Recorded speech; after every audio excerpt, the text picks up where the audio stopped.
Salam sejahtera untuk kita semua.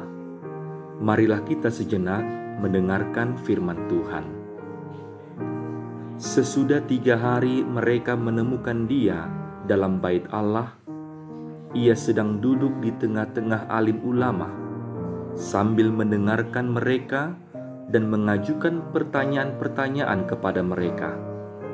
Dan semua orang yang mendengar Dia sangat heran akan kecerdasannya dan segala jawab yang diberikannya.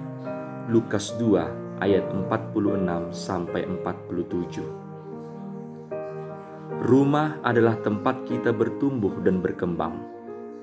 Rumah menjadi tempat kita belajar untuk mengenal dan mengasihi sesama anggota keluarga. Oleh karena itu, rumah akan menjadi tempat yang selalu dirindukan berkumpul bersama keluarga. Kita dapat berbagi suka dan duka di dalam rumah. Sejauh apapun kita melangkah, maka rumah akan menjadi tempat kita mengenang dan selalu ingin kembali. Demikian juga halnya dengan Yesus. Dia senang untuk berada di rumahnya, yaitu bait Allah. Yesus yang saat itu berusia 12 tahun telah menunjukkan hikmat dan kuasanya. Bait Allah menjadi tempat kesukaannya untuk berbicara tentang kebenarannya. Disitulah ia juga bisa membuka pikiran setiap orang untuk mengenal kuasa Allah melalui diskusi yang terjadi bersama dengan para alim ulama. Di bait Allah, Yesus bertanya jawab dan berdiskusi tentang kerajaan Allah, dan jawabannya membuat takjub banyak orang. Semua orang yang berada di bait Allah itu terheran-heran pada pemahaman Yesus akan kitab suci.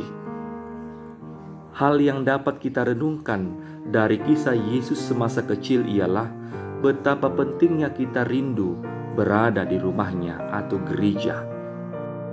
Karena di rumah Tuhan kita bertumbuh di dalam kuasa-Nya. Kita dapat mengenal kebenaran firman Tuhan yang akan menuntun kehidupan kita. Tidak hanya itu, ketika kita rindu saling berbicara kebenaran firman Tuhan, maka saat itulah hikmat Tuhan akan memenuhi kita. Saudara yang dikasihi Tuhan, pemahaman yang baik tentunya tidak dapat diperoleh dari proses yang singkat, melainkan proses panjang yang terus-menerus. Yang paling berperan dalam proses tersebut tentunya adalah orang terdekatnya, yaitu orang tua Yesus. Orang tua Yesus, Yusuf dan Maria, adalah orang-orang yang taat kepada Allah. Mereka sangat mematuhi aturan-aturan Yahudi. Mereka rutin menghadiri hari raya Paskah setiap tahun di Yerusalem. Mereka pun mengajak Yesus ikut serta. Yesus dididik sejak kecil dalam pengajaran iman yang baik. Jika kita mempelajari firman Allah dan jika kita hidup menurut firman-Nya, kita akan menjadi berhikmat. Yesus menunjukkan kepada kita bahwa satu-satunya cara untuk mendapatkan hikmat adalah belajar firman Tuhan. Firman Tuhan hari ini mengajarkan kepada kita tentang kehausan akan firman Tuhan. Pemazmur mengatakan, "Firman-Mu itu pelita bagi kakiku dan terang bagi jalanku." Mazmur 119 ayat 105.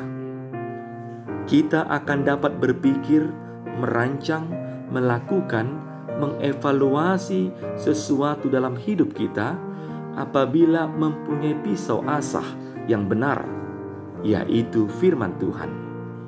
Firman Tuhan itulah yang akan menuntun jalan kehidupan kita ke arah terang dan tepat sesuai dengan rancangan Allah. Biarlah kita terus mau belajar dan mencari kebenaran firman Tuhan dalam hidup kita sesuai dengan kehendak-Nya. Amin. Marilah kita berdoa. Ya Allah Tuhan kami, terima kasih untuk firman-Mu yang mengajarkan kami agar kami senantiasa hidup di dalam firman-Mu. Firman-Mu lah pelita dan terang yang menuntun dan mengarahkan kami ke arah yang benar dan berjalan dalam kehendak-Mu. Ajarlah kami untuk selalu rindu dan belajar firman-Mu, merenungkan siang dan malam, dan melakukannya dalam hidup kami. Sehingga melaluinya iman kami semakin teguh dan kami menerima mahkota kehidupan yang telah Tuhan janjikan kepada orang-orang yang setia dan hidup dalam kebenaran firman-Mu. Di dalam Yesus Kristus Tuhan kami. Amin.